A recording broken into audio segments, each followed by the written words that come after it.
ପିଲାମାନେ କେମିତି ଅଛ? ମୁଁ ଆଶା କରୁଛି ତମେ ନିଶ୍ଚୟ ଭଲ ଥିବ।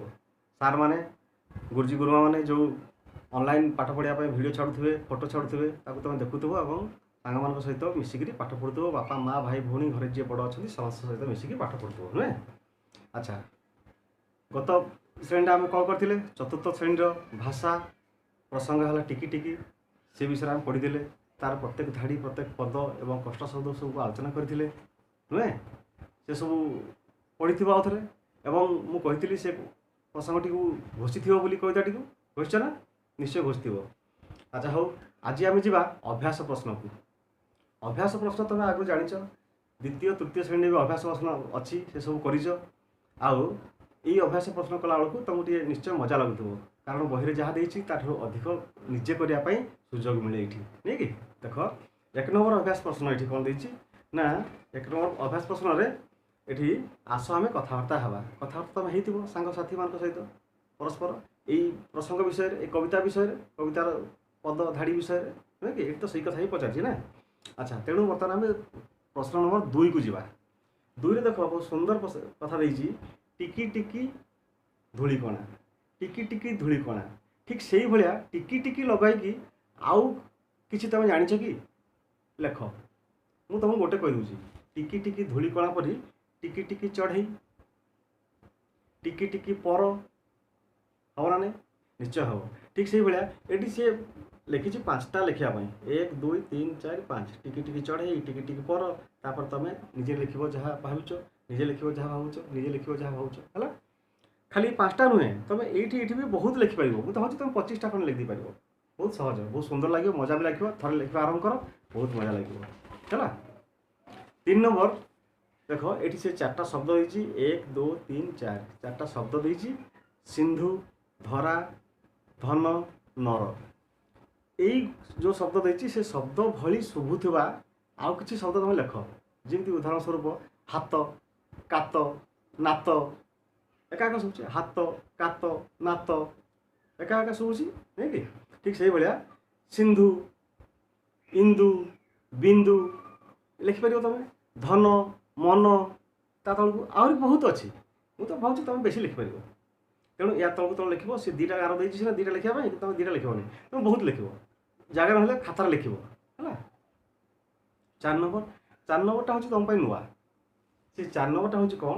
ଆସ ତଳ ଶବ୍ଦ ଗୁଡ଼ିକର ଅର୍ଥ ଅଭିଧାନରୁ ଖୋଜି ବାହାର କରି ଲେଖିବା। ଅର୍ଥାତ୍ ଏଇଠି କିଛି କଷ୍ଟ ଶବ୍ଦ ଦେଇଛି। ତୁମ ଯେଉଁ କବିତା ଅଛି ଟିକି ଟିକି, ସେ ଟିକି ଟିକି କବିତାରେ କିଛି କଷ୍ଟ ଶବ୍ଦ ଦେଇଛି। ଖାଲି ଏଇ କବିତାର ବୋଲି ନୁହେଁ, ଯେଉଁଠି ତୁମେ ଓଡ଼ିଆ ଭାଷାରେ କଷ୍ଟ ଶବ୍ଦ ପାଇବ, କେଉଁଠି ଗୋଟେ ଦେଖୁଛ ଲେଖା ହେଇଛି ଖବରକାଗଜରେ କି କୌଣସି ପତ୍ରପତ୍ରିକାରେ ଗୋଟେ କଷ୍ଟ ଶବ୍ଦରେ ପାଇଲ, ସେଇଟା ଜାଣିବ କେମିତି?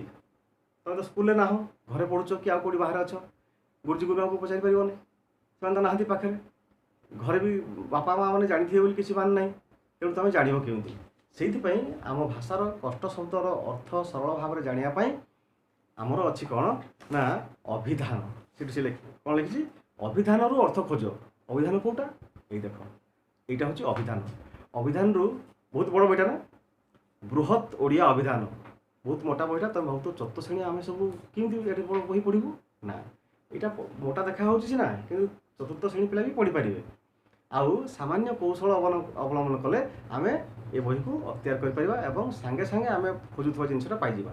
ଆଚ୍ଛା, ଏଇ ଅଭିଧାନ ବହିରୁ କଷ୍ଟ ଶବ୍ଦର ଅର୍ଥ କେମିତି ଖୋଜିବା ମୁଁ ଆଉ ଗୋଟିଏ ଭିଡ଼ିଓରେ ପଢ଼େଇବି, ହେଲା? କାହିଁକିନା ଭିଡ଼ିଓ ସବୁ ଲମ୍ବା ହେଇଯାଉଛି, ୟାକୁ ଟିକେ ସମୟ ଲାଗିବ। ଆଉ ଗୋଟେ ଭିଡ଼ିଓରେ ମୁଁ ପଢ଼େଇବି।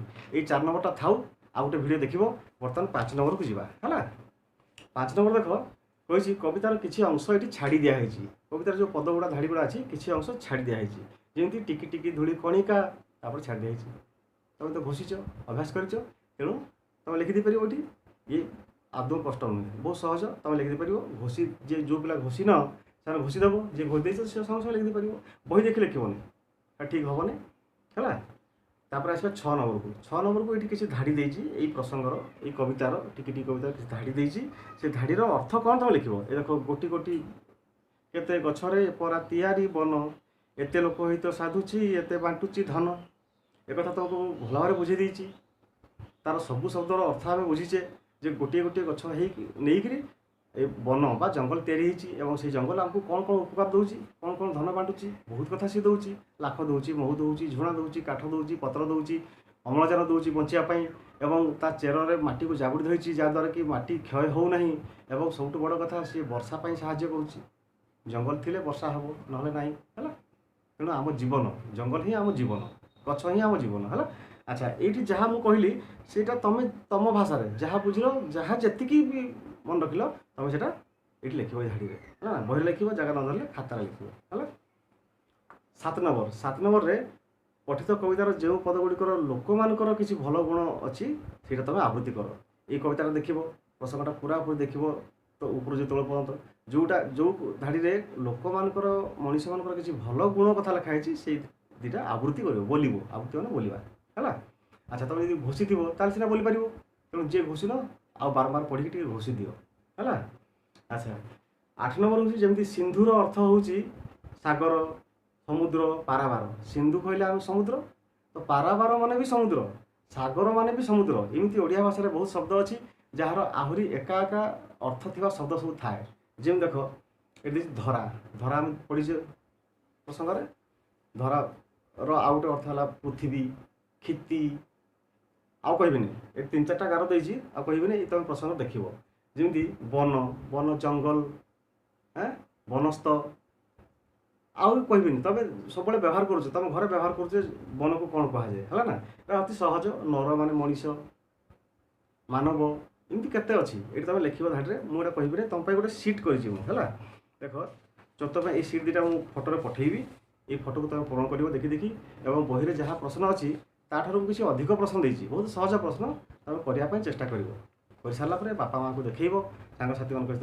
कथबार्ता कर स्कूल छुट्टी सरले स्कूल खुलले तुम गुरुजी गुरुमा को देखेब है पे मन देखी कर पाठ पढ़ो आ कोरोना को भूली जीवन मास्क पिंधुव हाथ धोउथब बाहर को जीवन जदि जीव ताले परस्पर ठार अति कम 1 मीटर दूरता घर को आसले निश्चय साबुन में 20 सेकेंड पर्यटन धोब है रोचे आज धन्यवाद परवर्ती वीडियो निश्चय देखो अभिधान केमती शब्द अर्थ बाहर करवा मुझे कहबी है धन्यवाद।